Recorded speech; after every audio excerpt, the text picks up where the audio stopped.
ಆ, ಎಲ್ಲರಿಗೂ ನಮಸ್ಕಾರ. ಇವತ್ತಿನ ಈ ಒಂದು ಸೆಷನ್ಗೆ ನಿಮ್ಮೆಲ್ಲರಿಗೂ ಸ್ವಾಗತವನ್ನು ಕೋರುತ್ತೇನೆ. ನಮ್ಮ ಮೊದಲಿನ 2 ತರಗತಿಗಳಲ್ಲಿ ನಾವು ಎಕನಾಮಿಕ್ಸ್ ಅಂದರೆ ಏನು, ಎಕನಾಮಿಕ್ಸ್ದು ಫಂಡಮೆಂಟಲ್ಸ್ ಏನು, ಎಕನಾಮಿಕ್ಸ್ ಹಾಗೆ ಬೆಳೆದು ಬಂದದ್ದು ಅನ್ನೋದನ್ನು ಅಧ್ಯಯನ ಮಾಡಿರುತ್ತೇವೆ. ಇವತ್ತಿನ ದಿವಸ ಎಕನಾಮಿಕ್ಸನ್ನು ಅರ್ಥ ಮಾಡ್ಕೊಳ್ಳಿಕ್ಕೆ ನಮ್ಮ ಹತ್ರ ಇರುವ ಪರಿಕಲ್ಪನೆಗಳು ಯಾವುವು ಅಥವಾ ಅದರದ್ದು ಟೂಲ್ಸ್ ಆ್ಯಂಡ್ ಟೆಕ್ನಿಕ್ಸ್ ಯಾವುದು, ನಮಗೆ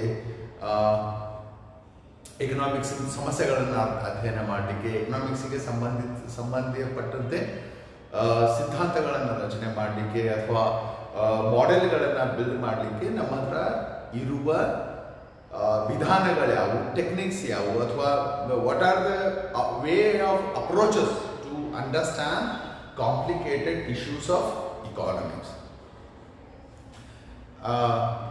Right from classical people, ನಾವೇನು ಸಂಪ್ರದಾಯ ಪಂಥದ ಅರ್ಥಶಾಸ್ತ್ರಜ್ಞರು ಅಂತ ಕರಿತೀವಿ, ಆಡಮ್ ಸ್ಮಿತ್ನಿಂದ ಹಿಡಿದುಕೊಂಡು ಈವನ್ ಡೇವಿಡ್ ರಿಕಾರ್ಡೋವರೆಗೆ ಅಥವಾ ನಮ್ಮ ಆಲ್ಫ್ರೆಡ್ ಮಾರ್ಷಲ್ವರೆಗೆ ನಾವು ಏನು ನೋಡ್ತೀವಿ ಅಂತಂದರೆ they are all people who believed that it is because of free trade or laissez-faire policy ಅಂತ ಹೇಳಿ ನಾವೇನು ಅಧ್ಯಯನ ಮಾಡ್ತೀವಿ, ಅದರಿಂದಾಗಿಯೇ ಅರ್ಥವ್ಯವಸ್ಥೆ ಬಹಳ ಸರಳವಾಗಿರುತ್ತದೆ, ಸೂಕ್ಷ್ಮವಾಗಿರುತ್ತದೆ ಆ್ಯಂಡ್ ತನ್ನಷ್ಟಕ್ಕೆ ತಾನೇ ಎಲ್ಲ ರಿಪೇರ್ಗಳನ್ನು ಮಾಡ್ಕೊಳ್ತಾ ಹೋಗ್ತದೆ ಅನ್ನೋದು ನಂಬಿಕೆ ಇದೆ. ಕಾಲದಿಂದ ಕಾಲಕ್ಕೆ ನಮ್ಮ ಏನು ಊಹೆಗಳು ಅವು ಬದಲಾಗ್ತಾನೇ ಇದೆ ಆ್ಯಂಡ್ ಜೊತೆಗೆ ಬದಲಾಗುವುದರ ಜೊತೆಗೆ ಈಗ ಆದಷ್ಟು ನಾವು ಊಹೆಗಳ ಮೇಲಿನ ನಮ್ಮ ಅವಲಂಬನೆಗಳನ್ನು ಕಡಿಮೆ ಮಾಡಬೇಕು ಅಂತ ಹೇಳಿ ಪ್ರಯತ್ನ ಮಾಡ್ತಾ ಇದ್ದೀವಿ. As a economist we want to see that the dependence on assumptions become less. Why? Because as long as you depend on assumptions to explain economic models, ಉದಾಹರಣೆಗೆ ಬೇಡಿಕೆ ಮತ್ತು ಬೆಲೆ ಇವುಗಳ ನಡುವಿನ ಸಂಬಂಧ ನಾನು ವಿವರಣೆ ಮಾಡಬೇಕಾದ್ರೆ ನಾನು ಡಯಾಗ್ರಾಮ್ ಬಿಡಿಸಿ ಹೇಳ್ತೇನೆ. ಬೆಲೆ ಮತ್ತು ಬೇಡಿಕೆ ನಡುವೆ ವಿರುದ್ಧವಾದ ಸಂಬಂಧವಿರುತ್ತದೆ. ಅದಕ್ಕೆ ಇನ್ವರ್ಸ್ ರಿಲೇಶನ್ಶಿಪ್ ಅಂತ ಕರೀತಾರೆ ನಮ್ಮ ಹತ್ರ. ಈ ಇನ್ವರ್ಸ್ ರಿಲೇಶನ್ಶಿಪ್ ಇರಲಿಕ್ಕೆ ಕಾರಣ ಏನಂತಂದ್ರೆ ಬೆಲೆ ಮತ್ತು ಬೇಡಿಕೆಗಳು ವಿರುದ್ಧ ದಿಕ್ಕಿನಾಗ ಚಲಿಸ್ತಾವೆ. ರೈಟ್. ಸೊ ಯಾಕೆ ಹೀಗೆ ಇರುತ್ತದ? ಇಲ್ಲ. ಅದಕ್ಕೆ ನಾವು ಊಹೆ ಮಾಡ್ತೀವಿ ಏನಂತ ಹೇಳಿ, ಸಕ್ರಿಸ್ ಮತ್ತು ಪ್ಯಾರಿವಸ್ ಅಂತ ಹೇಳಿ ಲ್ಯಾಟಿನ್ ಭಾಷೆಯ ಶಬ್ದಗಳು. ಇತರ ಸ್ಥಿತಿಗತಿಗಳು ಸ್ಥಿರವಾಗಿರುತ್ತವೆ.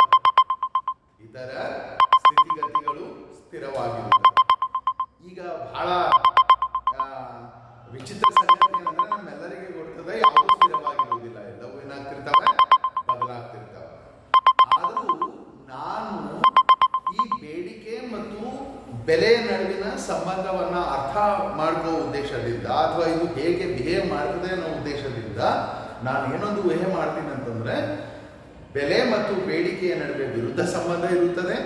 ಇವುಗಳ ನಡುವಿನ ವಿವರಣೆ ನಾನು ಕೊಡ್ತಿರ್ಬೇಕಾದ್ರೆ ಇತರ ಸ್ಥಿತಿಗತಿಗಳು ಎಲ್ಲ ಏನಾಗಿರ್ತವೆ, ಸ್ಥಿರವಾಗಿರುತ್ತವೆ. ಈಗ ಇತರ ಸ್ಥಿತಿಗತಿಗಳು ಅಂದ್ರೆ ಯಾವ? ಅದಕ್ಕೆ ನಾವು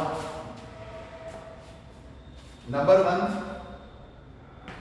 ಬದಲಿ ಸರಕುಗಳು ಅಂತಿರ್ತವೆ. ರೈಟ್. ಬದಲಿ ಸರಕುಗಳು. ಈ ಬದಲಿ ಸರಕುಗಳದ್ದು ಬೆಲೆಗಳು ಬದಲಾಗುವುದಿಲ್ಲ.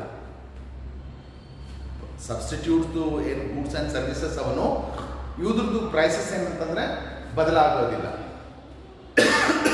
ಇಂಥ ಒಂದು ಊಹೆ ನಾನು ಮಾಡಿಕೊಂಡಾಗ, ಫಾರ್ ಎಕ್ಸಾಂಪಲ್, ನಂದು ಪೆಪ್ಸಿ ಮತ್ತು ಕೋಕೋ ಕೋಲಾ ಅಂತ ಇಟ್ಕೊಳ್ಳೋಣ. ನಾನು ಸಾಮಾನ್ಯವಾಗಿ ಪೆಪ್ಸಿನೇ ಪ್ರಿಫರ್ ಮಾಡ್ತೀನಿ ಅಂತ ಇಟ್ಕೊಳ್ಳೋಣ. ಆ್ಯಂಡ್ ಪೆಪ್ಸಿ ಬೆಲೆನೂ 10 ರೂಪಾಯಿ ಅದ, ಕೋಕೋ ಕೋಲಾ ಬೆಲೆನೂ 10 ರೂಪಾಯಿ ಅದ ಅಂತ ಇಟ್ಕೊಳ್ಳೋಣ. ಒಂದು ವೇಳೆ ಏನಾದರೂ ಪೆಪ್ಸಿದು ಬೆಲೆ 10 ರೂಪಾಯಿಂದ 15 ರೂಪಾಯಿ ಆಗಿ ಕೋಕೋ ಕೋಲಾದು ಬೆಲೆ ಮೊದಲಿನಷ್ಟೇ ಉಳಿತು ಅಂತ ಇಟ್ಕೊಳ್ಳೋಣ. ನ್ಯಾಚುರಲಿ ನಾವೇನು ಮಾಡ್ತೀವಿ ಅಂತಂದರೆ ಪೆಪ್ಸಿಯನ್ನು ಬಿಟ್ಟು ಕೋಕೋ ಕೋಲಾಗೆ ಶಿಫ್ಟ್ ಮಾಡ್ತೀವಿ.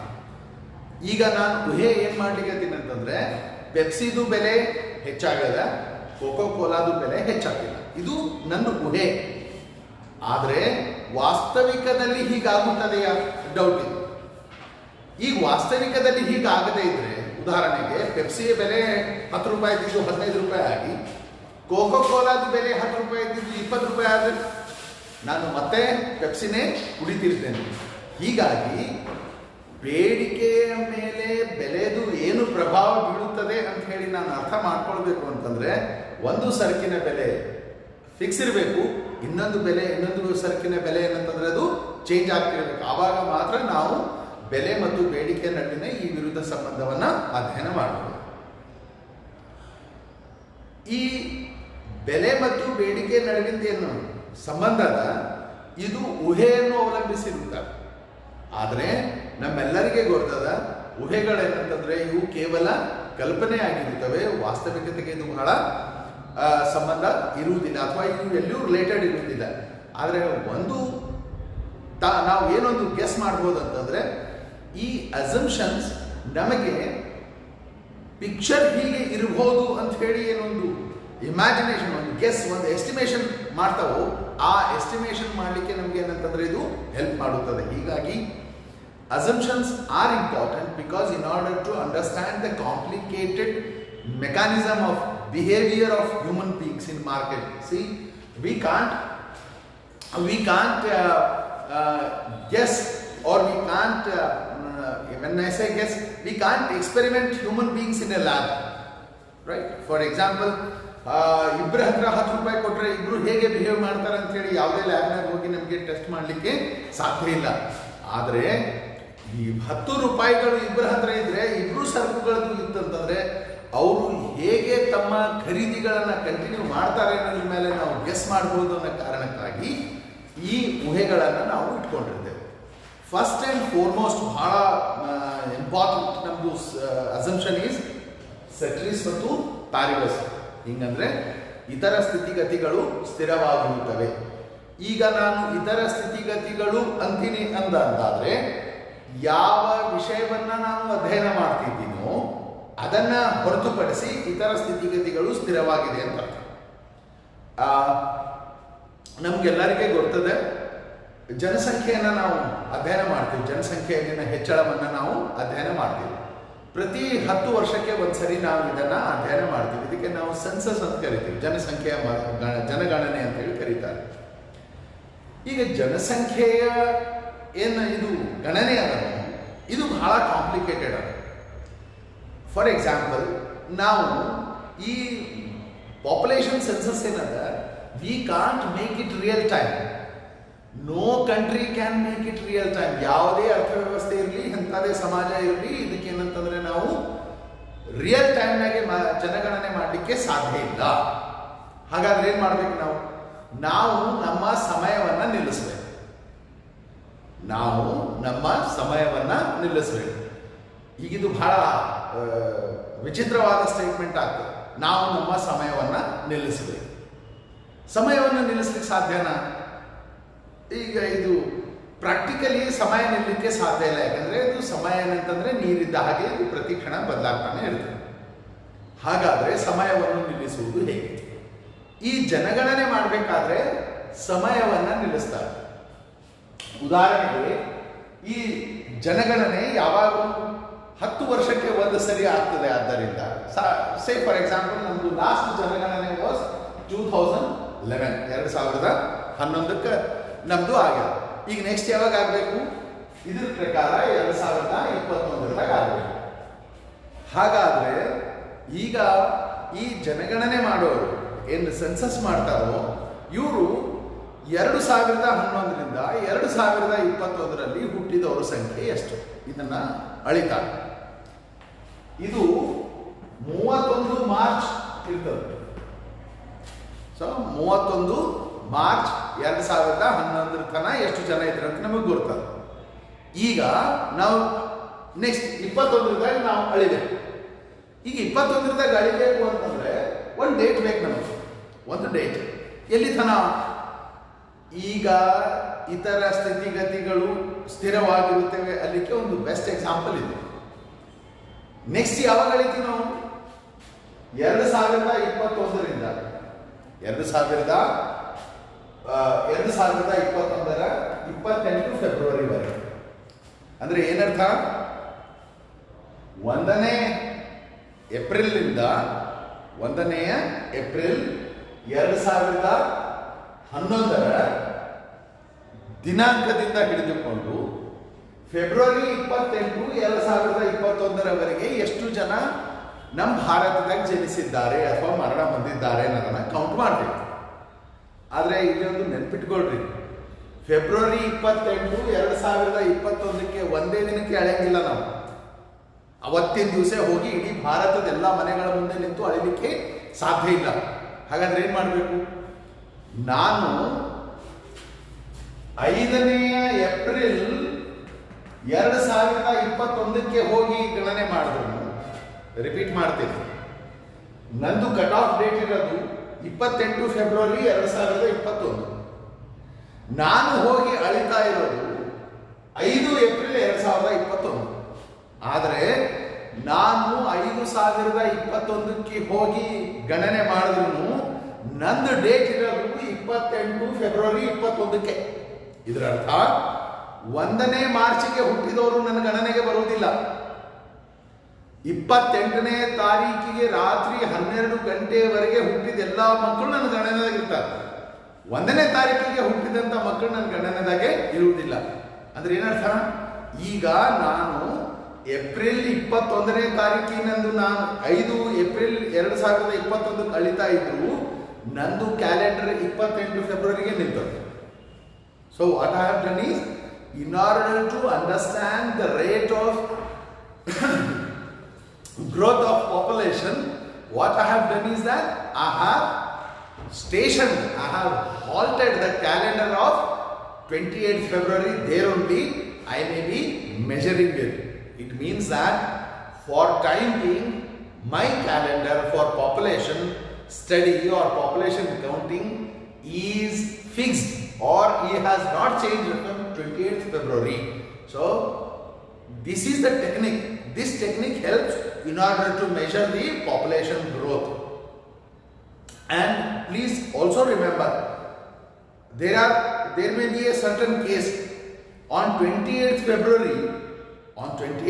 February at 8 o'clock I might have left my home and I will be traveling.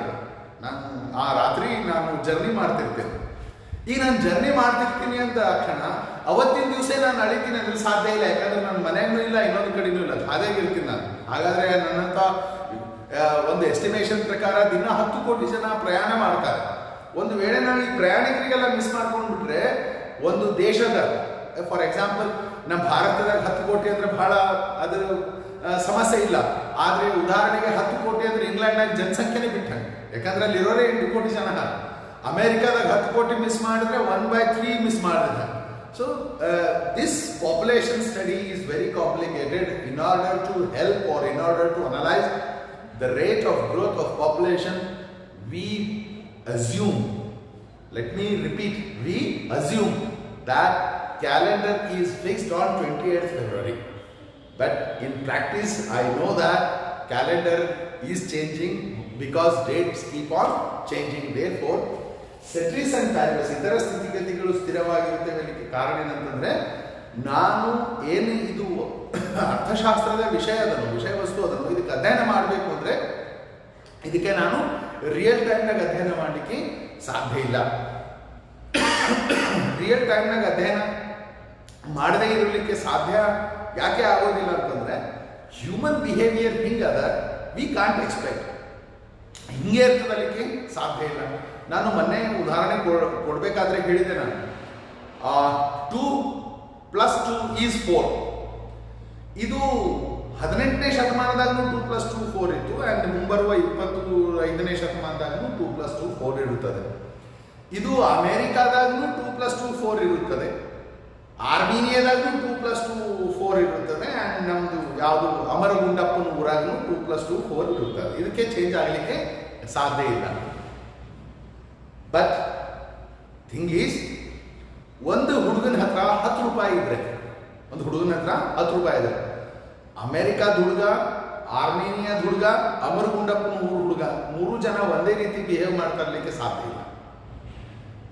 Mathematics ಎಷ್ಟು ಖಚಿತವಾಗಿ 2+2=4 ಅಂತ ಹೇಳುತ್ತದೆಯೋ ಅದೇ ರೀತಿ ನಮ್ಮ ಎಕನಾಮಿಕ್ಸ್ ಏನು ಸ್ಪೆಂಡಿಂಗ್ ಅದ 10 ರೂಪಾಯಿದು 3 ಜನ ಗ್ರಾಹಕರು 3 ಜನ ಹಾಗೆ ಬಿಹೇವ್ ಮಾಡ್ತಾರೆ ಅಲ್ಲಿ ಹೇಳಿಕೆ ಸಾಧ್ಯ ಇಲ್ಲ.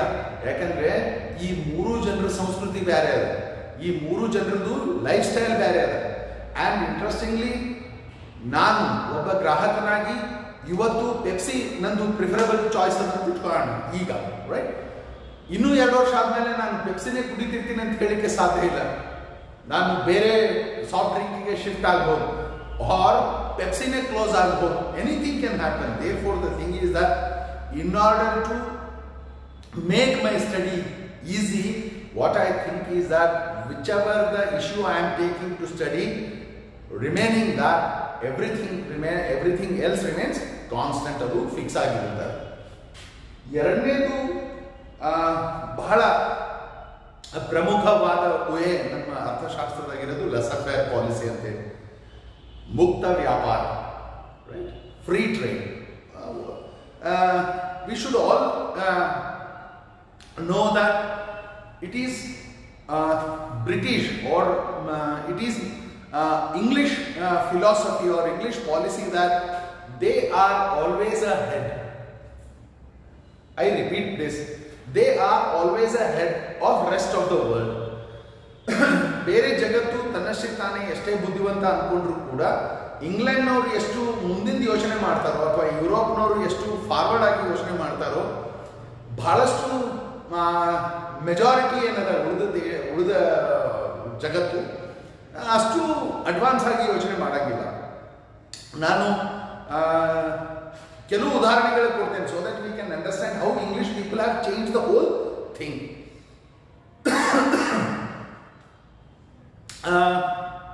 ಭಾಳ ನಮ್ಮ ಥಾಟ್ಸ್ ಏನವ, ನಮ್ಮದು ಯೋಚನಾ ಶಕ್ತಿ ಏನದ, it depends how we look at in to future. ನಂದು ಪ್ರೆಸೆಂಟ್ ಏನದ ಅನ್ನೋದ್ರ ಬಗ್ಗೆ ಚಿಂತೆ ಮಾಡೋದ್ರದಾಗ ಗೊತ್ತಿಲ್ಲ. ಪ್ರೆಸೆಂಟ್ ಹಿಂಗದ ಅದ, ನೋ ಪ್ರಾಬ್ಲಮ್. ಫ್ಯೂಚರ್ ಹೆಂಗಿರ್ಬೇಕು, how I should be after 5 years is the main important thing. ನಾನು ಈಗಲ್ಲ, ಮುಂದೆ 5 ವರ್ಷ ಆದಮೇಲೆ ನಾನು ಹೇಗೆ ಇರಬೇಕು. If you can think and if you can act on this, then you will be changing your self. ನೀವು ನಿಮ್ಮಷ್ಟಕ್ಕೆ ನೀವು ಬದಲಾಗ್ತಿರ್ತೀರಿ. ಯಾಕಂತಂದ್ರೆ ನೀವು ಈಗಿನ ನೋಡಬೇಡ್ರಿ, 5 ವರ್ಷ ಆದಮೇಲೆ ಹೇಗಿರ್ಬೋದು. ಯಾಕೆ ನಾನು ನಿಮಗೆ ಇದು ಉದಾಹರಣೆ ಹೇಳ್ತಾ ಇದ್ದೀನಿ ಅಂತಂದರೆ, England people were very intelligent and let me tell you, England people are basically trading people. ಅವರು ವ್ಯಾಪಾರದ ಮೇಲೆ ಈ 3 ಮೇಲೆ ಅವಲಂಬಿಸಿ ತಮ್ಮ ಸಾಮರ್ಥ್ಯವನ್ನು ವಿಸ್ತಾರ ಮಾಡಿದ ಜನ. You look at British people, whatever the economic laws, whatever the economic policies at international level have come from Europeans. ಈ ಲೆಸರ್ ಪಾಲಿಸಿ, ರೈಟ್? ಏನದು ಹಂಗಂದ್ರೆ ಮುಕ್ತ ವ್ಯಾಪಾರ ಇರಬೇಕು. ಇವರಿಗೆ ಮುಕ್ತ ವ್ಯಾಪಾರ ಇರಬೇಕು ಅನ್ನೋದು ಬೇಕಾಗಿತ್ತು. ಯಾಕಂತಂದ್ರೆ ಇವ್ರ ಹತ್ರ ಉತ್ಪಾದನಾ ಸಾಮರ್ಥ್ಯ ಹೆಚ್ಚಿತ್ತು.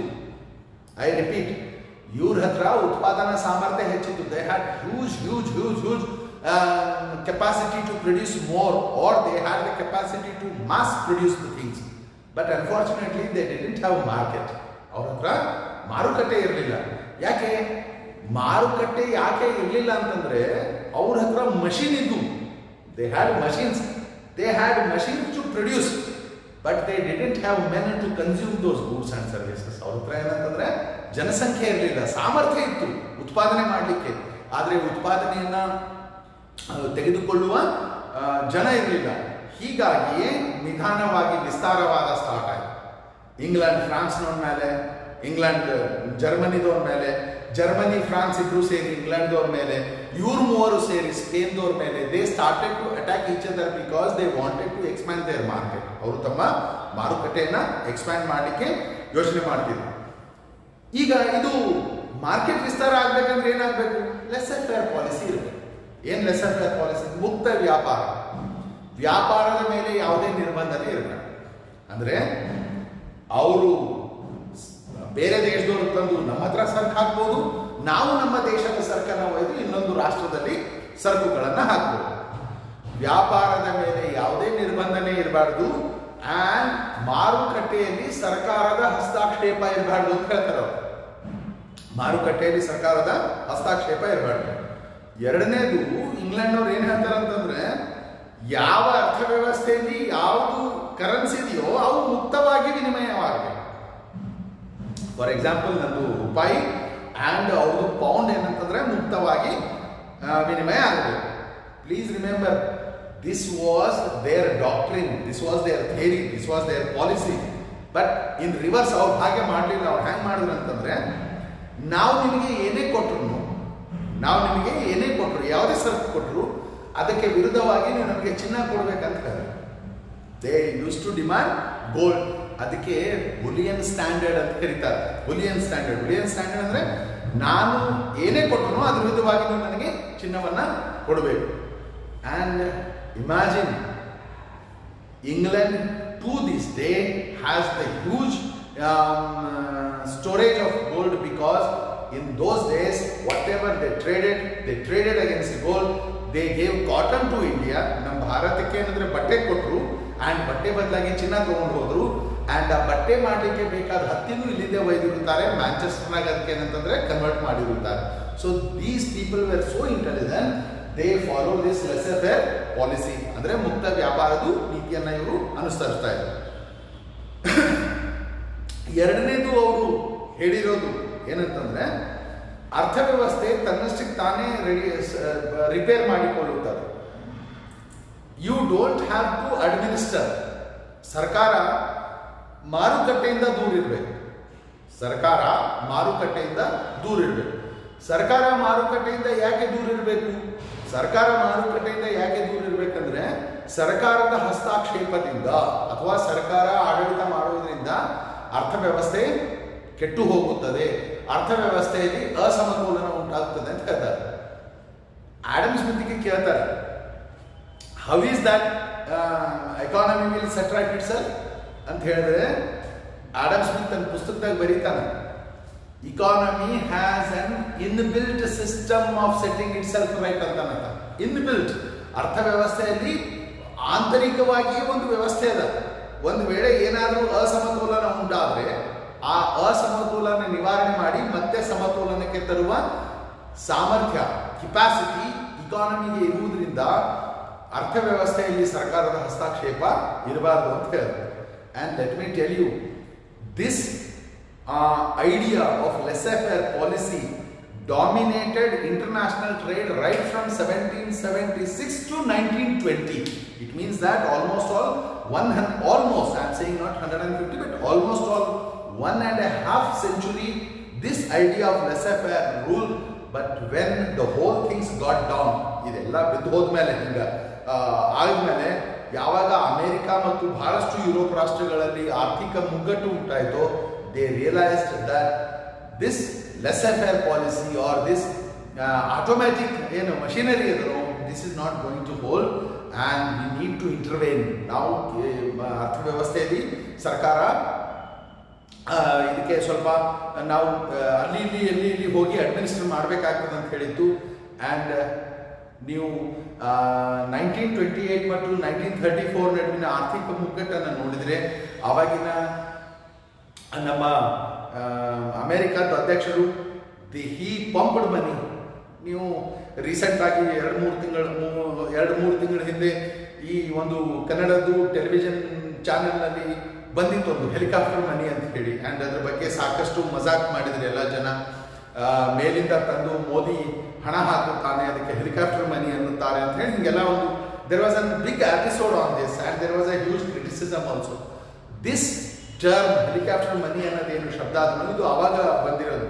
ಹೆಲಿಕಾಪ್ಟರ್ ಮನಿ ಅಂತಂದ್ರೆ ಮೇಲಿಂದ ದುಡ್ಡು ಹಾಕ್ತಾರೆ ಅಂತಲ್ಲ, ಸಾರ್ವಜನಿಕರ ಕೈಯಲ್ಲಿ ದುಡ್ಡನ್ನ ಮುಟ್ಟುವ ಹಾಗೆ ಬೇರೆ ಬೇರೆ ವಿಧಾನಗಳವ. ಅದರಿಂದ ಏನಂತಂದ್ರೆ ಜನರಿಗೆ ಮುಟ್ಟಿಸ್ತಾರೆ. ದಿಸ್ ಇಸ್ ಹೆಲಿಕಾಪ್ಟರ್ ಮನಿ. ಆ ಅರ್ಥದಾಗ ಅಂದ್ರೆ ಸಾಮಾನ್ಯವಾಗಿ ಜನರಿಗೆ ಹಣ ಈಸಿಯಾಗಿ ಸಿಗಲಿ.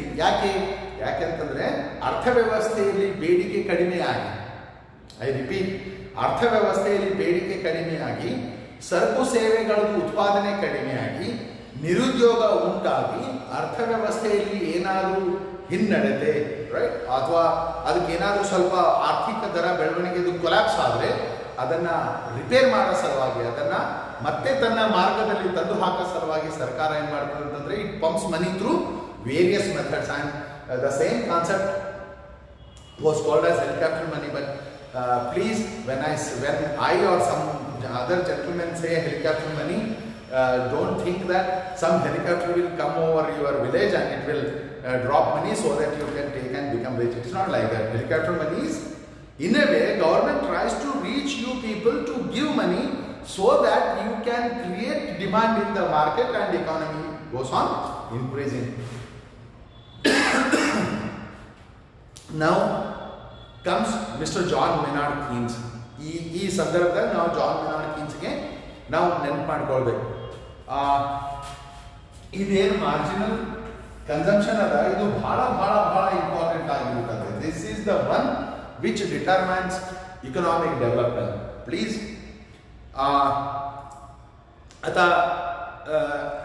ಬಹಳ ಸಂಕ್ಷಿಪ್ತವಾಗಿ ಯಾಕೆ ಜಾನ್ ಮೆನಾರ್ಡ್ ಕೀನ್ಸ್ ಬಹಳ ಪಾಪ್ಯುಲರ್ ಆದ? Simple thing is that he told practical things in a simple way. Practical things in a very simple way. And let me tell you all that our first, second, 5-year plan where they had somewhat an influence because his student Nicholas Calder was also very influencing in planning of first, second and third 5-year plans, and many of the ideas have been borrowed from Keynes in order to see that our Indian economy gains some speed, it has some acceleration and develops. But unfortunately that didn't happen because there are so many other reasons why it didn't happen. They fall on the borderline of politics and economics, which shall deal at some other time. But now to have this, why even if income is increasing, consumption doesn't increase? ಇನ್ನೊಂದ್ಸರಿ, ಆದಾಯ ಅಧಿಕವಾದರೂ ಯಾಕೆ ಬಳಕೆ ಅಧಿಕವಾಗುವುದಿಲ್ಲ? This is the main important question, right? And this is the crux of development. ಆರ್ಥಿಕ ಅಭಿವೃದ್ಧಿಯನ್ನು ನಾವು ಅರ್ಥ ಮಾಡ್ಕೋಬೇಕಂದ್ರೆ ಈ ಕ್ರಕ್ಸ್ ಅನ್ನು ಅರ್ಥ ಮಾಡ್ಕೋಬೇಕು. Let me put it like this.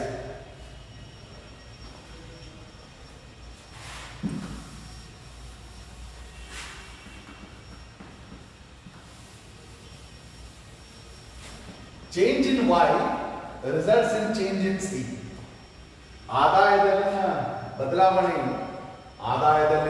ಬದಲಾವಣೆಯು ಬಳಕೆಯಲ್ಲಿ ಬದಲಾವಣೆಯನ್ನು ಉಂಟು ಮಾಡುತ್ತದೆ, ರೈಟ್? ಆದರೆ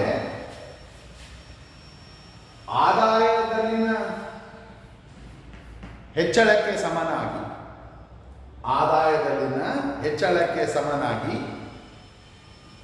ಬಳಕೆಯಲ್ಲಿ ಬದಲಾವಣೆ ಅಷ್ಟು ಸಮನಾಗಿರುವುದಿಲ್ಲ. I repeat once again. Consumption doesn't change at the rate of change of income. ಆದಾಯ ಯಾವ ದರದಲ್ಲಿ ಬದಲಾಗುತ್ತದೆ ಅಂತ ಹೇಳ್ತೀನಿ. ನಾನು ಹೆಚ್ಚು ಅಥವಾ ಕಡಿಮೆ ಅಂತ ಹೇಳ್ತಾ ಇದ್ದೀನಿ, ಯಾರು ಕನ್ಫ್ಯೂಸ್ ಮಾಡ್ಕೊಳ್ಳೋದಾಗತ್ತೆ. ಆದಾಯ ಯಾವ ದರದಲ್ಲಿ ಬದಲಾಗುತ್ತದೆಯೋ ಆ ದರದಲ್ಲಿ ಅಥವಾ ಅಷ್ಟೇ ದರದಲ್ಲಿ ಬಳಕೆ ಬದಲಾಗುವುದಿಲ್ಲ. ಹೀಗಾಗಿ ಆದಾಯದ ಹೆಚ್ಚಳ ಅಥವಾ ಆದಾಯದ ಕಡಿಮೆ ಆರ್ ಬಳಕೆಯಲ್ಲಿನ ಹೆಚ್ಚಳ ಮತ್ತು ಬಳಕೆಯಲ್ಲಿನ ಕಡಿಮೆ ಆಗುವುದರ ನಡುವೆ ಒಂದು ಅಂತರವಿರುತ್ತದೆ. Consumption does not increase as fast as increase in income. Therefore, increase in income, increase in consumption, there is a gap in between them. This is called consumption gap. ಇದಕ್ಕೇನಂತ ನಾವು ಕರಿತೀವಿ ಅಂದರೆ ಬಳಕೆಯಲ್ಲಿನ ಕೊರತೆ. ಈಗಿದು ಬಳಕೆಯಲ್ಲಿನ ಕೊರತೆ ಏನಿರ್ತದೆಯೋ,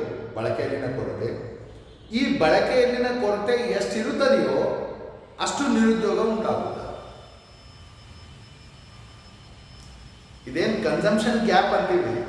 consumption gap leads to fall in employment or it creates unemployment. ಹಾಗಾದ್ರೆ ಏನು ಮಾಡಬೇಕು?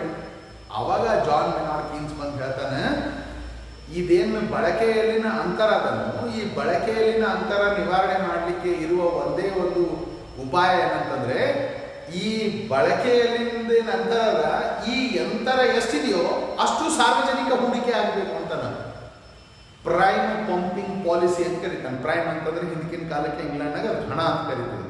So ಮನಿ pumping policy ಅಂತ ಅರ್ಥ, ಪ್ರೈಮ್ ಪಂಪಿಂಗ್ ಪಾಲಿಸಿ. ಸರ್ಕಾರ ಸಾರ್ವಜನಿಕ ಕಾಮಗಾರಿಗಳನ್ನು ತೆಗೆದುಕೊಳ್ಬೇಕು, ಪಬ್ಲಿಕ್ ವರ್ಕ್ಸ್ ಅಂತ ನಾವೇನು ಕರಿತೀವಿ. ಪಬ್ಲಿಕ್ ವರ್ಕ್ಸ್ ಅನ್ನ ತಗೊಂಡು ಪಬ್ಲಿಕ್ ವರ್ಕ್ಸ್ ಮೇಲೆ ನಾವು ಹೆಚ್ಚು ಖರ್ಚು ಮಾಡಿದಾಗ ಏನಾಗ್ತದ, ಎಷ್ಟು ಗ್ಯಾಪ್ ಈ ಆದಾಯ ಮತ್ತು ಬಳಕೆಯಲ್ಲಿ ಆಗಿರುತ್ತದೆಯೋ ಆ ಗ್ಯಾಪ್ನಿಂದ ಈ ಸಾರ್ವಜನಿಕ ವೆಚ್ಚ ತುಂಬುವುದರಿಂದ ಮತ್ತೆ ಉದ್ಯೋಗದ ದರ ಏನಂತಂದ್ರೆ ಮೊದಲಿನಷ್ಟಿರುತ್ತದೆ. So this is marginal consumption. ನಮ್ದೊಂದು ಊಹೆ ಅದ. ಏನು ಊಹೆ ಅದ? Marginal consumption is always less. Marginal consumption is always less to marginal rise in income. Therefore, there is a gap between consumption and income, and this gap between consumption and income results in unemployment. And in order to eradicate or in order to alleviate this unemployment, what government has to do is it has to undertake public works like construction of bridges, construction of dams, laying of roads, making infrastructure, social overhead capital, like creating tanks, ponds. In whatever the way it can help people, it can help. ನಾನು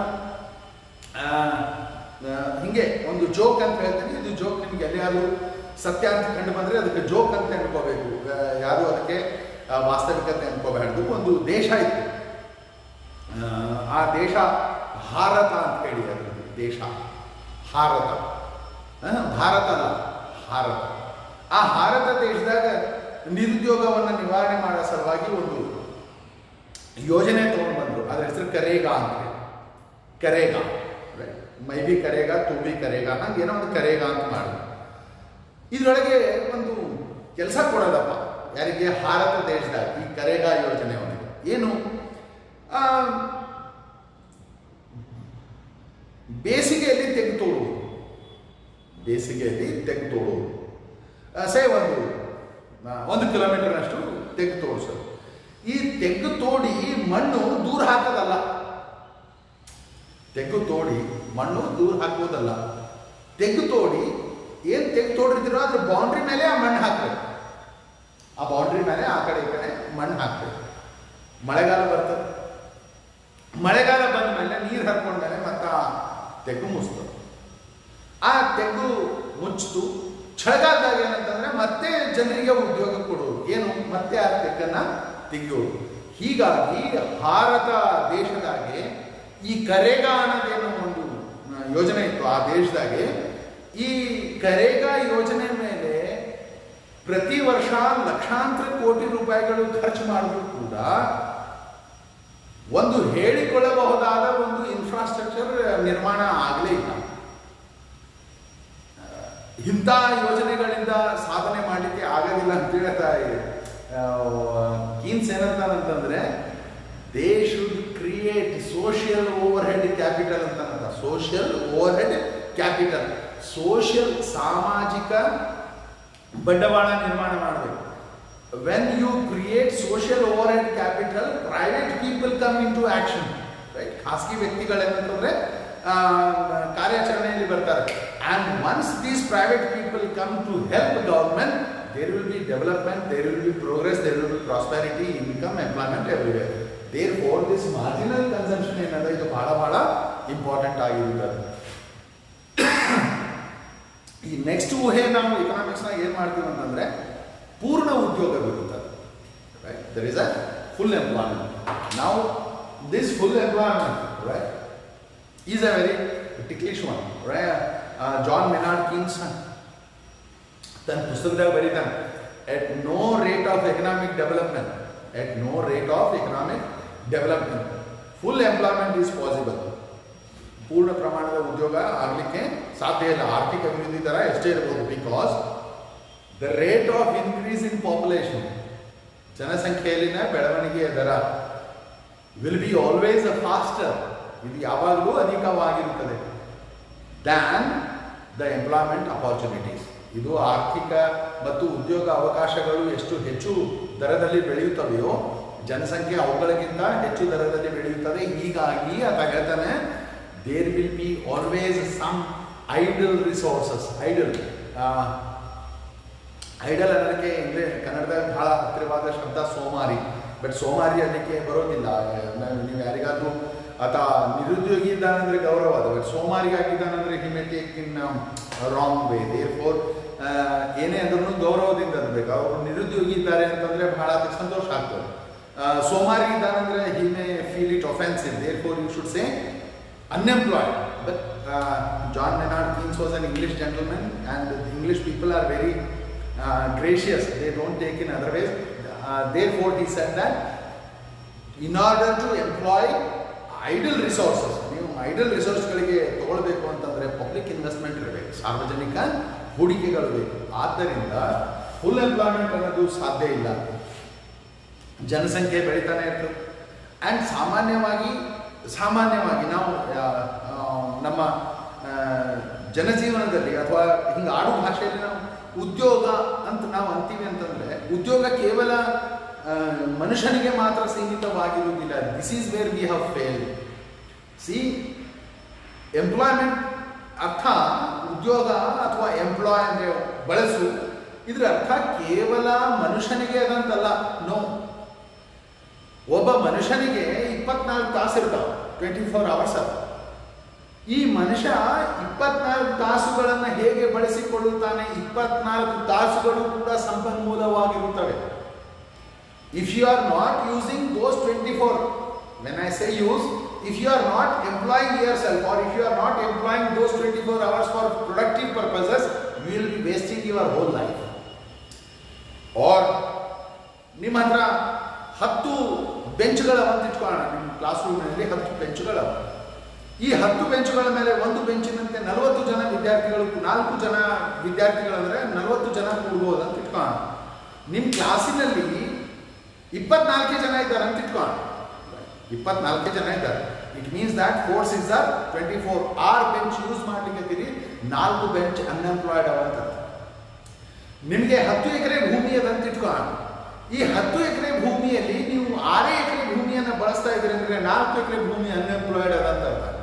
there four employment ಅನ್ನೋದು ಏನು ಶಬ್ದ ಅದು ಬಹಳ ವಿಶಾಲವಾದ ಅರ್ಥದಾಗದ. ಅದಕ್ಕೆ ಕೇವಲ ಮನುಷ್ಯನಿಗೆ ಹಾಕಿ, ಕೇವಲ ಮನುಷ್ಯನಿಗೆ ಅನ್ವಯಿಸಿ ಅದನ್ನು ಸಣ್ಣದು ಮಾಡೋದ್ರಲ್ಲಿ ಅರ್ಥ ಇಲ್ಲ.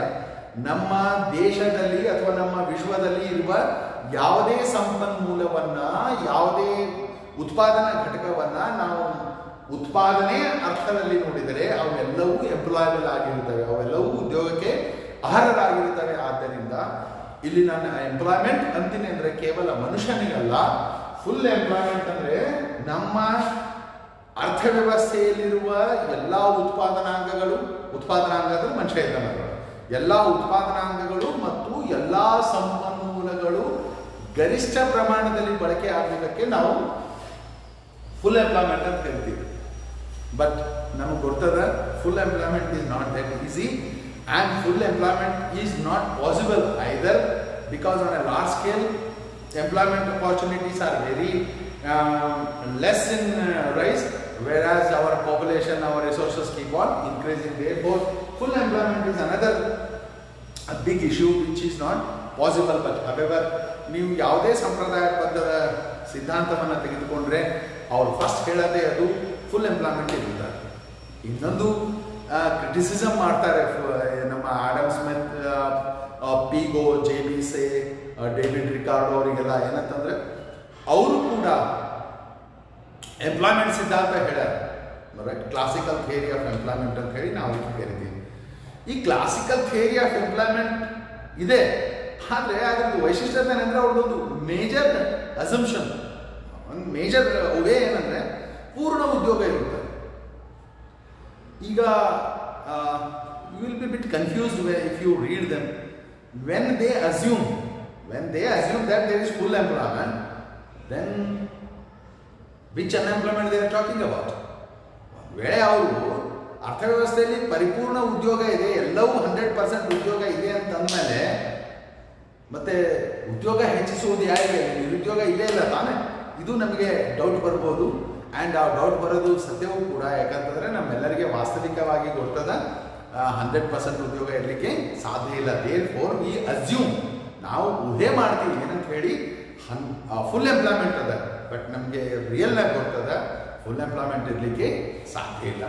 And another very interesting and very popular assumption is perfect competition. ಇದು ಪರಿಪೂರ್ಣ ಪೈಪೋಟಿ ಅಂತ ಹೇಳಿ. ಪರಿಪೂರ್ಣ ಪೈಪೋಟಿದು ಬಹಳಷ್ಟು ಊಹೆಗಳವ, ಬಹಳಷ್ಟು ಕ್ಯಾರೆಕ್ಟರ್ ಅವ. ಪರಿಪೂರ್ಣ ಪೈಪೋಟಿ ಅನ್ನೋದೇ ಒಂದು ಊಹೆ. See, perfect competition itself is an assumption. ಇದ್ರದೇ ಇದು ತನ್ನದೇ ಆದ ಒಂದು ವಿಶೇಷವಾದ ಒಂದು ಊಹೆ ಅಥವಾ ಕಲ್ಪನೆಯಾಗಿರುತ್ತದೆ. ಆ್ಯಂಡ್ ಇಂಟ್ರೆಸ್ಟಿಂಗ್ಲಿ ಈ ಪರ್ಫೆಕ್ಟ್ ಕಾಂಪಿಟೇಷನ್ ವಿವರಣೆ ಮಾಡಲಿಕ್ಕೆ ಮತ್ತೆ ಕೆಲವು ಊಹೆಗಳು. I repeat once again. Perfect competition itself is an important and a major assumption of economics. However, this perfect competition has further assumptions. ಇದರ ಅರ್ಥ ಕಲ್ಪನೆದಾಗ ಮತ್ತೆ ಕಲ್ಪನೆ ಅಂದರೆ ಕನಸಿನಾಗ ಇನ್ನೊಂದು ಕನಸು ಬಿದ್ದ ಹಾಗೆ. So let us see. ಹಾಗೆ ಬಹಳಷ್ಟು ಊಹೆಗಳವ. ಓಕೆ, ನಾವು ಆ ಪರ್ಫೆಕ್ಟ್ ಕಾಂಪಿಟೇಷನ್ ಅಧ್ಯಯನ ಮಾಡೋತ್ತಿಗೆ we shall go in detail, but there are two important and very major and very interesting assumption is goods and services are identical. Goods and services sold in a perfect market are identical. ಯಾವುದು ನಾನು ಪರಿಪೂರ್ಣ ಪೈಪೋಟಿ ಅಂತ ಕರಿತೀನೋ ಅಂಥ ಮಾರ್ಕೆಟ್ನಾಗ ಏನಂತಂದರೆ ಯಾವ ಸರಕು ಸೇವೆಗಳು ಮಾರಾಟ ಆಗ್ತಾವೋ ಅವು ನೋಡಲಿಕ್ಕೆ ಒಂದೇ ತೆರನಾಗಿರುತ್ತವೆ. ಏನು ಹಾಗಂದರೆ ಒಂದೇ ತೆರನಾಗಿರುತ್ತವೆ. ನಾನು ಫಾರ್ ಎಕ್ಸಾಂಪಲ್ ಡಸ್ಟರ್ ಅಂತೀನಿ ಅಂತ ಇಟ್ಕೊ. ಇಡೀ ಜಗತ್ತಿನಾಗ ಇರುವ ಡಸ್ಟರ್ಗಳು ಹೀಗೆ ಇರುತ್ತವೆ. ಇದು ಜಪಾನ್ದಾಗೂ ಹೀಗೆ ಇರುತ್ತದೆ, ನಮ್ಮ ಜಂಬಲ್ ದಿನ್ನಿದಾಗೂ ಹೀಗೆ ಇರುತ್ತದೆ, ಮತ್ತು ಜಾಂಬಿಯಾದಾಗೂ ಹೀಗೆ ಇರುತ್ತದೆ. Duster is Duster. ಈ ಡಸ್ಟರ್ ಹೀಗೆ ಇರುತ್ತದೆ, ಅದರದ್ದು ಡಿಸೈನ್ ಎಲ್ಲ ಹೀಗೆ ಇರುತ್ತದೆ ಅಂದಮೇಲೆ ಇಡೀ ಮಾರ್ಕೆಟ್ನಾಗ ಇದ್ರ ಬೆಲೆನೂ ಒಂದೇ ಇರುತ್ತದೆ. ಅದಕ್ಕೆ ಎರಡನೇ ಊಹೆ ಅಂತಂದರೆ one price, similar price, right? For example ಭಾರತದಾಗ ಇದು 10 ರೂಪಾಯಿ ಅಂತಂದ್ರೆ ಇದು ಪಾಕಿಸ್ತಾನದಾಗೂ 10 ರೂಪಾಯಿನೇ ಇರ್ತದೆ, ಶ್ರೀಲಂಕಾದಾಗೂ 10 ರೂಪಾಯಿನೇ ಇರ್ತದೆ. ಆ್ಯಂಡ್ ಒನ್ಸ್ ಅಗೇನ್ ನಮ್ಮ ಎಕನಾಮಿಕ್ಸ್ನಾಗ ಮಾರ್ಕೆಟ್ ಅಂತ ನಾನು ಅಂತೀನಿ ಅಂತಂದರೆ ಮಾರ್ಕೆಟ್ಗೆ ಬೌಂಡ್ರಿಗಳಿಲ್ಲ. ಇಡೀ ಜಗತ್ತು ನಮಗೆ ಮಾರ್ಕೆಟ್ ಇದ್ದ ಹಾಗೆ. ಹೀಗಾಗಿ ಶ್ರೀಲಂಕಾದಾಗ 10 ರೂಪಾಯಿ ಇದ್ದರೆ ಪಾಕಿಸ್ತಾನದಾಗೂ 10 ರೂಪಾಯಿ ಇರ್ತದೆ, ನಮ್ಮ ಭಾರತದಾಗೂ 10 ರೂಪಾಯಿ ಇರ್ತದೆ, ಎಲ್ಲ ಕಡೆಗೆ 10 ರೂಪಾಯಿನೇ ಇರ್ತದೆ. ಯಾಕೆಂದರೆ ಡಸ್ಟರ್ ಏನಂತಂದರೆ ನೋಡಲಿಕ್ಕೆ ಇದು ಐಡೆಂಟಿಕಲ್ ಆಗಿರುತ್ತದೆ, ಇದು ಸಿಮಿಲರ್ ಆಗಿರುತ್ತದೆ. ಆ್ಯಂಡ್ ಈ ಸಿಮಿಲರ್ ಆಗಿರೋದ್ರಿಂದ ಇದು ಒಂದೇ ಬೆಲೆಯನ್ನು ಮಾರಾಟ ಮಾಡಲಾಗುತ್ತದೆ. ಇದು ಏನು ಸಿಮಿಲರ್ ಇರುತ್ತದೆ ಆ್ಯಂಡ್ ಒಂದೇ ಬೆಲೆಗೆ ಮಾರಾಟವಾಗುತ್ತವೆ ಎಂದು ಊಹೆಗಳವಾಗಿ ಪರ್ಫೆಕ್ಟ್ ಕಾಂಪಿಟೇಷನ್ ಸಲುವಾಗಿ ಪ್ಲೀಸ್ ರಿಮೆಂಬರ್, ಇದು ಗ್ರಾಹಕನ ಇಗ್ನೋರೆನ್ಸ್ ಮೇಲೆ ಇದು ಡಿಪೆಂಡ್ ಆಗಿರುತ್ತದೆ. I repeat, it is consumers' ignorance. I repeat, it is consumers' ignorance that we make purchases, we make buyings in market. ನಾವು ಮಾರ್ಕೆಟ್ನಾಗ ಏನು ಪರ್ಚೇಸ್ ಮಾಡ್ತಿರ್ತೀವಿ ಅಥವಾ ಖರೀದಿ ಮಾಡ್ತೀವಿ, ಇದು ಬಹಳಷ್ಟು in majority of the cases it's due to our ignorance. ಇದು ನಮ್ಮದು ಬಹಳ ಇಗ್ನೋರೆನ್ಸ್ ಆಗಿರುತ್ತದೆ. ನಾನು ನಿಮಗೆ ನಿಮಗೆ ದಿನ ಹತ್ತಿರವಾದ ಒಂದು ಊಹೆ ಏನಂದ್ರೆ ಒಂದು ಘಟನೆಯನ್ನು ನಾನು ನಿಮಗೆ ಹೇಳ್ಬೋದು. ಫಾರ್ ಎಕ್ಸಾಂಪಲ್, ನೀವು ಮಾರ್ಕೆಟ್ನಾಗೆ ಹೋಗ್ತೀರಾ, ಗೋ ಟು ಮಾರ್ಕೆಟ್, ನೀವು ಅಲ್ಲಿ ಆ್ಯಪಲ್ ಮಾರೋರು ಇರ್ತಾರೆ, ನೀವು ನೋಡಿರ್ಬೋದು. ಒಂದು ಊರಾಗೆ ಆ್ಯಪಲ್ ಎಲ್ಲವೂ ಬರೋದು ಒಂದೇ ಕಡೆಯಿಂದ ಬರ್ತಾವೆ, right? Say for example, if I take my own case of Raichur, either apple comes from Himachal Pradesh or it comes from Kashmir. The rest we don't know about much, but majority I am talking about. Say for example, if there are 200 sellers across Raichur, 200 ಕಡೆ ಮಾರ್ತಿದ್ದಾರೆ ಅಂತ ಇಟ್ಕೊಂಡು, ಒಂದು ಏರಿಯಾದವನು 100 ರೂಪಾಯಿಗೆ dozen ಮಾರ್ತಿದ್ರೆ ಇನ್ನೊಬ್ಬನು ಒಂದು ಏರಿಯಾದಾಗ 120 ರೂಪಾಯಿ dozen ಮಾರ್ತಿರ್ತಾನೆ, ಇನ್ನೊಂದು ಏರಿಯಾದಾಗ ಒಬ್ಬನು 80 ರೂಪಾಯಿಗೆ ಡಜನ್ ಮಾರ್ತಿರ್ತಾನೆ. So we have 80, 100 and 120. For a while you forget that we are in perfect competition ಒಂದು ಕ್ಷಣ ಮರ್ತೋಗೋಣ. ಸುಮ್ಮನೆ ಇದು ನಮಗೆ ಅರ್ಥ ಮಾಡ್ಕೋಸ್ಕರ ನಾನಿಲ್ಲಿ ಪರ್ಫೆಕ್ಟ್ ಕಾಂಪಿಟೇಷನ್ ಅಲ್ಲ, ಇಗ್ನೋರೆನ್ಸ್ ಹೇಳ್ತಾ ಇದ್ದಾರೆ. ಆಸ್ ಎ ಕನ್ಸ್ಯೂಮರ್, ಗ್ರಾಹಕ ಅಂದರೆ ಯಾರು? ಇದಕ್ಕೊಂದು ಮತ್ತು ಊಹೆ ಅದು, ರೈಟ್? ಈ ಗ್ರಾಹಕ ಅನ್ನೋ ಒಂದು ಡೆಫಿನೇಷನ್ ಅದು. ಏನಂತಂದರೆ ಗ್ರಾಹಕ is A person who knows market very well. ಅವನು ಇಡೀ ಮಾರ್ಕೆಟನ್ನು ಅರ್ಥ ಮಾಡ್ಕೊಂಡಿರುತ್ತಾನೆ. ಈಗ ನಾನು ಇಡೀ ಮಾರ್ಕೆಟ್ ಅಂತಂದರೆ ನಾ ಯಾರಿಗೂ ಜರ್ಮನಿ ಮತ್ತು ಆಸ್ಟ್ರೇಲಿಯಾಗೆ ಕರ್ಕೊಂಡು ಹೋಗೋದಿಲ್ಲ. ನಿಮ್ಮ ಊರಾಗೆ ನಮ್ಮ ಊರಾಗಿಂದ ಕಥೆಗಳು ಕೇಳ್ಕೊಳ್ಳಿಕ್ಕೆ ಪ್ರಯತ್ನ ಮಾಡೋಣ. For example 80, 100 and 120. ಈ 120 ಮಾರೋನು ಏನು ಹೇಳ್ತಿರ್ತಾನಂತಂದರೆ ಬೇರೆ ಕಡೆ 140 ಕೊಡ್ತಾ ಇದ್ದಾರೆ ಸರ್, ನಾನು ನಿಮ್ಗಂತ ಹೇಳಿ 120 ರೂಪಾಯಿ ಕೊಡ್ತಾ ಇದ್ದೆ. ಸಿಮಿಲರ್ಲಿ 70 ರೂಪಾಯಿನೂ ಹಾಗೆ ಹೇಳ್ತಾನೆ, 100 ರೂಪಾಯಿನೂ ಹಾಗೆ ಹೇಳ್ತಾನೆ. 80 ರೂಪಾಯಿದವನು ಗ್ರಾಹಕರ, 100 ರೂಪಾಯಿದವನು ಗ್ರಾಹಕರ, 120ನವನಿಗೂ ಗ್ರಾಹಕರ. ಹಾಗಾದರೆ 120ಕ್ಕೆ ಮತ್ತು 100ಕ್ಕೆ ಏನು ಪರ್ಚೇಸ್ ಮಾಡಿದಾರೋ ಇವರಿಬ್ಬರು 80 ರೂಪಾಯಿಗೆ ಯಾವನು ಪರ್ಚೇಸ್ ಮಾಡ್ತಾನೋ ಅವರಿಬ್ಬರಿಗೆ ಕಂಪೇರ್ ಮಾಡಿದಂತೆ ಇಗ್ನೋರೆಂಟ್ ಆಗಿರುತ್ತಾರೆ. And this degree of ignorance keeps market going, right? ನಮಗೆ ಸಂಪೂರ್ಣವಾಗಿ ಮಾರ್ಕೆಟಿಂದು ಜ್ಞಾನ ಇರಲಿಕ್ಕೆ ಸಾಧ್ಯ ಇಲ್ಲ. ಒಂದು ಬೆಲೆ ಇರ್ತದೆ ಅಂತ ಹೇಳಲಿಕ್ಕೆ ಸಾಧ್ಯ ಇಲ್ಲ. ಆ್ಯಂಡ್ ಸರಕು ಸೇವೆಗಳು ಒಂದೇ ರೀತಿ ಇರ್ತಾವೆ ಅಂತ ಹೇಳಲಿಕ್ಕೆ ಸಾಧ್ಯ ಇಲ್ಲ. ನಾನು ಈಗ ಕೊಟ್ಟಿದ್ದು ಎಕ್ಸಾಂಪಲ್, ಅದು ರಾಜಾ ಡಸ್ಟರ್ ಅಂತಿದ್ರೆ, ಹೀಗೆ ರಾಜಾ ಡಸ್ಟರ್ ಅದು ಯೆಲ್ಲೋ ಕಲರ್ದು ಶೀಲ್ಡ್ ಇದ್ದರೆ, ಇನ್ನೊಂದು ಇರ್ಬೋದು ರಾಣಿ ಡಸ್ಟರ್ ಅಂತ ಹೇಳಿ ಬ್ಲ್ಯಾಕ್ ಕಲರ್ ಶೀಲ್ಡ್ ಇರುತ್ತದೆ. ಸೊ ಸರಕು ಸೇವೆಗಳು ಐಡೆಂಟಿಕಲ್ ಆಗಿರುವುದಿಲ್ಲ. ಕೆಲವು ವಾಹನಗಳ ಗೇರ್ ಎಲ್ಲವೂ ತೆಳಗೆ ಹೋದರೆ ಕೆಲವು ವಾಹನಗಳದ್ದು ಗೇರ್ ಎಲ್ಲವೂ ಮೇಲೆ ಹೋಗುತ್ತದೆ. ಇನ್ನೂ ಕೆಲವು ಕೆಲವು ವೆಹಿಕಲ್ಸ್ಗಳು ಹೆಂಗೆ ಒಂದು ಗೇರು ಮೇಲೆ ಹೋಗಿ ಎಲ್ಲ ಗೇರುಗಳು ಕೆಳಗೆ ಹೋಗುತ್ತವೆ.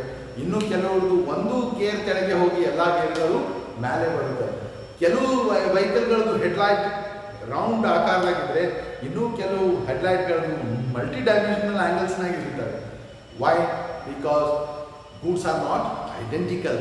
ಬಟ್ ನಂದು ಮಾರ್ಕೆಟ್ ಅರ್ಥ ಆಗಬೇಕು, ನಾನು ಗ್ರಾಹಕ ಹೇಗೆ ಬಿಹೇವ್ ಮಾಡ್ತಾನೆ ಅಂತ ನನಗೆ ಅರ್ಥ ಆಗಬೇಕು ಅಂತಂದರೆ ನಾನು ಪರ್ಫೆಕ್ಟ್ ಕಾಂಪಿಟೇಷನನ್ನು ಊಹೆ ಮಾಡಿಕೊಂಡು ಐಡೆಂಟಿಕಲ್ ಮತ್ತು ಒನ್ ಪ್ರೈಸ್ ಅನ್ನೋದು ಈ ಊಹೆಗಳನ್ನು ಮಾಡಿ ನಾನು ಮಾರ್ಕೆಟನ್ನು ಅಧ್ಯಯನ ಮಾಡಲಿಕ್ಕೆ ಪ್ರಯತ್ನ ಮಾಡ್ತೇನೆ. So assumptions are important. ನಮಗೆ ಊಹೆಗಳು ಬಹಳ ಇಂಪಾರ್ಟೆಂಟ್ ಇರುತ್ತವೆ. ಊಹೆಗಳು ಯಾಕೆ ಇಂಪಾರ್ಟೆಂಟ್ ಅಂತಂದರೆ ಕಾಂಪ್ಲಿಕೇಟೆಡ್ ಇರುವಂಥ ವಿಷಯಗಳನ್ನು, ಸಂಕೀರ್ಣವಾದ ವಿಷಯಗಳನ್ನು ಅರ್ಥ ಮಾಡ್ಕೊಳ್ಳಿಕ್ಕೆ ನಾನು ಏನು ಮಾಡ್ತೀನಿ ಅಂತಂದರೆ ದೊಡ್ಡದು ನಂಬರನ್ನು ಸಣ್ಣಕ್ಕೆ ರೆಡ್ಯೂಸ್ ಮಾಡಿ ಆ ಸಣ್ಣದನ್ನು ಸ್ಥಿರವಾಗಿಟ್ಟು ಅಧ್ಯಯನ ಮಾಡಿ ಹೀಗೆ ಆಗಬಹುದು ಅಂತ ಹೇಳಿ ನಾನು ಊಹೆ ಮಾಡ್ತೇನೆ. ಒಂದು ಬೆಸ್ಟ್ ಎಕ್ಸಾಂಪಲ್, ನಮ್ಮ ಎಕನಾಮಿಕ್ಸ್ನಾಗ ಎರಡೂ ರೀತಿಯಿಂದ ಅಧ್ಯಯನ ಮಾಡ್ತೀವಿ. Micro economics and macro economics, ಸೂಕ್ಷ್ಮ ಅರ್ಥಶಾಸ್ತ್ರ ಮತ್ತು ಸಮಗ್ರ ಅರ್ಥಶಾಸ್ತ್ರ. ಭಾಳ ಇದ್ರದ್ದು ವೈಶಿಷ್ಟ್ಯತೆ ಏನಂತಂದರೆ any statement of micro economics, ನೀವು ಸೂಕ್ಷ್ಮ ಅರ್ಥಶಾಸ್ತ್ರದ ಏನಾದರೂ ಹೇಳಿಕೆ ಇದ್ದರೆ ಅದು ಸಮಗ್ರ ಅರ್ಥಶಾಸ್ತ್ರಕ್ಕೆ ಅನ್ವಯವಾಗುತ್ತದೆ ಅಂತ ಹೇಳಿಕೆ ಬರೋದಿಲ್ಲ. ಆರ್ ಸಮಗ್ರ ಅರ್ಥಶಾಸ್ತ್ರದ್ದು ಏನು ಹೇಳಿಕೆ ಅದನ್ನು ಅದು ಸೂಕ್ಷ್ಮ ಅರ್ಥಶಾಸ್ತ್ರದ ಕರೆಕ್ಟ್ ಆಗ್ತದೆ ಅಂತ ಹೇಳಿಕೆ ಬರೋದಿಲ್ಲ. Sometimes the statements of micro economics and macro economics contradict each other, they compete each other, they nullify each other. Best thing, ಉಳಿತಾಯ ಮಾಡಬೇಕಾ is the question, right? ಉಳಿತಾಯ ಮಾಡಬೇಕಾ ಅನ್ನೋದು ನಾನು ಸೂಕ್ಷ್ಮ ದೃಷ್ಟಿಯಿಂದ ಅಥವಾ ಮೈಕ್ರೋ ಎಕನಾಮಿಕ್ಸ್ ಅನ್ನು ನೋಡಿದ್ರೆ it is important, it is necessary, savings are necessary.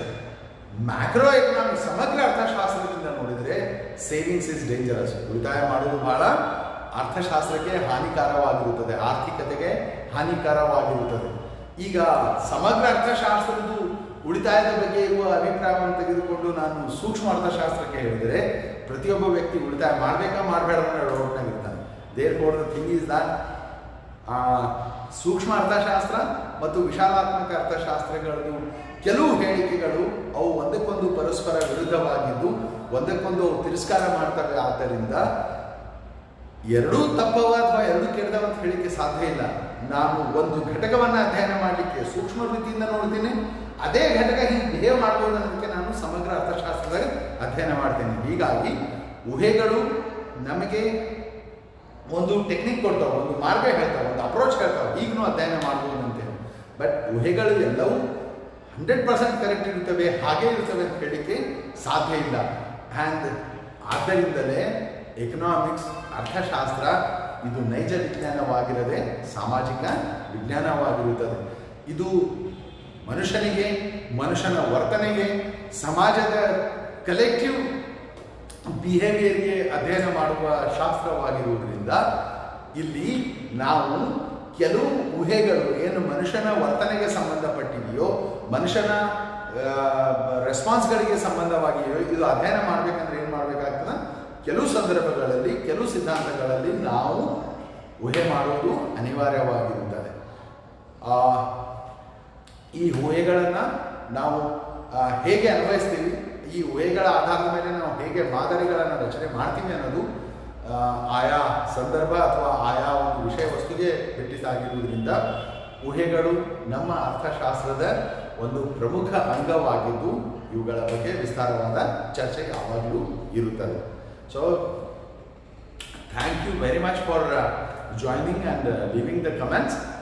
We shall meet tomorrow online once again at 9 o'clock. Tomorrow also this class will be combined for both BA first semester and BCom first semester, because these two classes have common syllabus in first chapter, like concepts of economics. Once this first chapter is over, we shall divide these two classes in two sessions, and separate classes will be taken for BCom first and BA first semester. So till then, keep smiling, keep hope, because it is the hope which will take you to success. And we shall see tomorrow. Till then, keep yourself happy and take care of yourself, take care of your loved ones. Wear mask and ಅಂತರವನ್ನು ಕಾಪಾಡಿಕೊಳ್ಳ್ರಿ, ಆರೋಗ್ಯವಾಗಿರ್ರಿ, ಸುರಕ್ಷಿತವಾಗಿರ್ರಿ. Thank you, ನಮಸ್ತೆ, ಜೈ ಹಿಂದ್, ಖುದಾ ಹಾಫಿಜ್.